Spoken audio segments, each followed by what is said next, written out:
What's up, everybody? I wanted to make a little video. I have a good friend that was picking his mace up again for the first time in a long time and was asking me some questions on some pointers on how to do it, getting started back into it. And I know we've made other intro videos before, but I just wanted to hit these topics while it was on my mind. So what my buddy was doing was really, and he told me too, he was kind of trying to mimic like a halo with the kettlebell. And so he's doing that kind of this little ring around his head kind of thing, which when you're starting out might be the best that you can do. You know, it all just depends on how mobile your arms are. And this dude's super strong, big, thick arms. So the mace has got a lot of work to do to get him to reach the positions he needs to reach. And all that's going to take is some time and some load, you know, because there are some people that maybe even a 15-pound mace, which might be really heavy for some people when they're starting, might not be heavy enough to get the results we're looking for, because it's just not doing what it needs to do.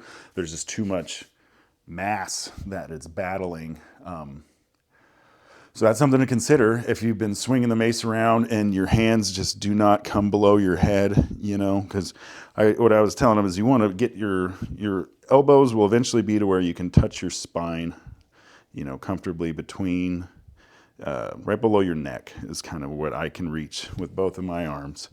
And so that's the goal. That's where we're trying to get. And so what I was telling him too was the first thing, you know, to really work on those pendulums, just really get into this position and let that mace pull your hands down, because that's where we're trying to go, especially getting into it. Because eventually, once you can achieve this position, your triceps will be taken out of it primarily in the backswing. And then you're going to start loading into your lats, which is what we want.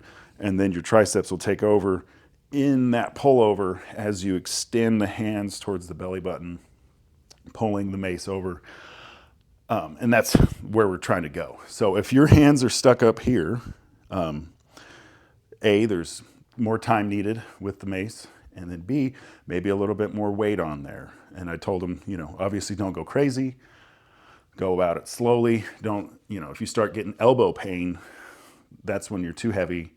You got to back off the weight a little bit, because you don't want to be getting any pain here. You know, sore triceps are part of the game with the mace, so that's always going to be there. But you just don't want like what feels like joint pain, you know, or these tendons that tie into the top of your elbow from your tricep. You don't want those to be hurting. So those are some things to think about when you're getting into the mace. You know, just little hurdles that come about, and you just got to watch out for and navigate. But we're here to help everybody get into this. So if you have any questions or comments or thoughts, you please let us know, and we'll address it in future videos. So let us know what you guys think, and we'll catch you on the next video.